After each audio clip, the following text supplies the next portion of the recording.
जरांगे पाटील यांनी पुन्हा एकदा उपोषणाला सुरुवात केली. उपोषणाला बसण्या अगोदरच बऱ्याच जणांनी त्यांना पाटील तुमचा हे टायमिंग काय बरोबर नाही, त्यामुळे तुम्ही आत्ताच उपोषणाला बसू नका अशी विनंती केली. मात्र जरांगे पाटील यांनी ती विनंती धुडकावली आणि ठरल्याप्रमाणे ते मराठा आरक्षणाच्या प्रश्नासाठी पुन्हा एकदा उपोषणाला बसले. मात्र आता जरांगे पाटील यांच्या या उपोषणामुळे कराड कसा काय सुटू शकतो किंवा वाल्मिक कराड यांचा मार्ग कसा मोकळा होऊ शकतो याची चर्चा आता सुरू झाली. नेमकं काय होऊ शकतं, काय घडू शकतं? बघा, राज्यामध्ये सध्या एका प्रकरणाची जोरदार चर्चा आहे, ते तुम्हालाही माहिती आहे, ते म्हणजे संतोष देशमुख हत्याकांड प्रकरण. संतोष देशमुख हत्याकांड प्रकरणामध्ये वाल्मिक कराड चोहोबाजूने घेरले गेलेले आहेत आणि त्यांच्या माध्यमातून धनंजय मुंडे हे सुद्धा अडचणीत आलेत.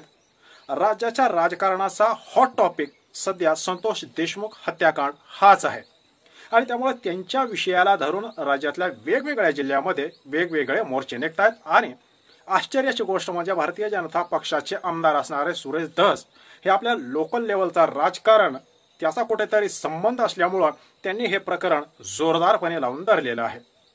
मात्र जरांगे पाटील यांच्या उपोषणामुळे काही अंश माध्यमांचं लक्ष हे जरांगे पाटील यांच्या आरक्षणाच्या मुद्द्यावर लागलेलं आहे. आपण बघितलं, मागच्या 2-4 दिवसापासून संतोष देशमुख हत्याकांड याविषयीच्या बातम्या बऱ्याच कमी झालेल्या आहेत आणि त्या बातम्यांचा फोकस हा काही अंशी जरांगे पाटील यांनी घेतलेला आहे. आता पडत्या मागे एक अशी इंटरेस्टिंग चर्चा सुरू झाली आहे की सुरेश धस यांना बॅक सपोर्ट हा देवेंद्र फडणवीस यांचा होता. राज्यामध्ये मराठा वर्सेस ओबीसी हे राजकारण प्रचंड तापलंय.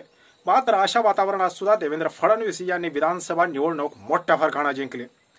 तरी देखील ओबीसीची मतं ही तर आपल्या बाजूने आहेत, कारण राज्यामध्ये स्थानिक स्वराज्य संस्थेच्या निवडणुकांचा बार लवकरच वाजणार आहे. अशात राज्यामध्ये ओबीसी वर्सेस मराठा हे वातावरण थांबता कामा नये अशी कुठेतरी धारणा राज्य सरकारची आहे. असं जर का झालं, ओबीसी विरुद्ध मराठा हे वातावरण तापत राहिलं तर मुख्य मुद्दे आपसुकच बाजूला राहतील आणि त्यामुळं कुठंतरी हे वातावरण जास्त वाढावा आणि वाढलेल्या वातावरणाचा सुद्धा फायदा हा आपल्यालाच हवा. यासाठी म्हणूनच देवेंद्र फडणवीस यांनी सुरेश धस यांना पूर्णपणे सपोर्ट केला आणि त्यामुळंच सरकार आपलं असताना सुद्धा सुरेश धस यांनी हे प्रकरण जोरदार लावून धरलं. बरं, यात तसंही देवेंद्र फडणवीस म्हणा आणि भारतीय जनता पक्ष म्हणा यांचा फारसा काही संबंध नव्हता. त्यांच्या पक्षाचा कुठलाही नेता बदनाम होणार नव्हता आणि त्यामुळं सुरेश धस यांच्या माध्यमातून एक मराठा नेता उदयाला आणण्याचं काम देवेंद्र फडणवीस यांनी पद्धतशीरपणे केलं. आणि एक चर्चा अशी सुरू झाली की देवेंद्र फडणवीस यांनी जरांगे पाटील विरुद्ध सुरेश धस असा सामना लावून दिला. त्यामुळं कुठेतरी जरांगे पाटील यांना बऱ्याच जणांनी विनंती करून सुद्धा जरांगे पाटील यांच्या सुद्धा मनामध्ये ही शंका निर्माण झाली का की आपली जागा महाराष्ट्रामध्ये मराठ्यांचा नेता म्हणून जरांगे पाटील यांची ओळख आहे आणि त्यामुळे आपली जागा कोणीतरी हिसकावून घेत आहे अशी भीती, कुणीतरी संशय जरांगे पाटील यांच्या मनामध्ये आला होता का? कारण त्यांना भरपूर असं समजावण्याचा प्रयत्न केला की संतोष देशमुख यांचा प्रकरण हे सध्या मुख्य मुद्दा आहे. तुम्ही जर का उपोषणाला बसला तर साहजिकच संतोष देशमुख यांचं हत्याकांड हे प्रकरण दाबलं जाईल आणि अशामध्ये तुम्ही जर का हे प्रकरण उचललं नाही तर सुरेश धस यांच्या मार्फत त्यांना किती बोलायचं, किती बोलायला लावायचं, कधी बोलायला लावायचं की नाही बोलायला लावायचं. अर्थात सुरेश धस यांनी हे प्रकरण जरी उचलून धरलं असलं तरी त्यांचा रिमोट कंट्रोल हा देवेंद्र फडणवीस यांच्या हातामध्ये आहे.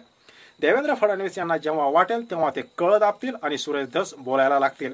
कारण सुरेश धस यांच्यामध्ये इतकं सरकारच्या विरोधामध्ये जाण्याचं धाडस कोणीही करणार नाही आणि त्यामुळं आपल्याला ज्यावेळेस गरज वाटेल त्यावेळेस देवेंद्र फडणवीस हे सुरेश धस यांना बोलायला लावतील आणि ज्या वेळेस त्यांना अंगलट येते असं वाटेल त्यावेळेस ते शांत राहायला सांगतील.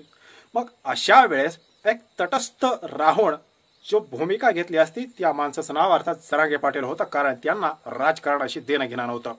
मग असं असताना सुद्धा विनंती करून सुद्धा जरांगे पाटील हे आपल्या उपोषणावर ठाम राहिले आणि त्यामुळं कुठंतरी कारण भीती अशी व्यक्त केली जाते की कराड मॅटर हा माध्यमानं उचलला त्यामुळंच वाल्मिक कराड यांच्यावर मोका लावलेला आहे. अशा जर का माध्यमांचं लक्ष विस्कटलं तर पद्धतशीरपणे अधिकाऱ्यांची लॉबी वाल्मिक कराड यांना आपल्या नियंत्रणाखाली घेतलेली आहे आणि त्यामुळं याच्यातून सहजरित्या ते बाहेर येऊ शकतात. त्यामुळं माध्यमांचा दबाव त्याच्यावर राहिला पाहिजे आणि त्यासाठी तुम्ही हे प्रकरण लावून धरलं पाहिजे. त्यामुळे जोपर्यंत या प्रकरण धसास लागत नाही, त्याचा निकाल लागत नाही, तोपर्यंत तुम्ही आरक्षणाच्या मुद्द्यावर आंदोलन करू नका अशी विनंती करून सुद्धा सरांगे पाटील यांनी ते काय ऐकलं नाही आणि त्यामुळं कुठेतरी माध्यमांचं लक्ष आता डायव्हर्ट होत चाललंय. या सर्व प्रकारामुळे एक गोष्ट लक्षात येते की जसजसा वेळ जाईल तसं माध्यमांचं लक्ष या संतोष देशमुख हत्याकांडावरून हळूहळू कमी होत जाईल आणि कराड यांचा सुटण्याचा मार्ग सोपा होत जाईल. बाकी या विश्लेषणाबद्दल तुम्हाला काय वाटतं कमेंट नक्की करा. धन्यवाद.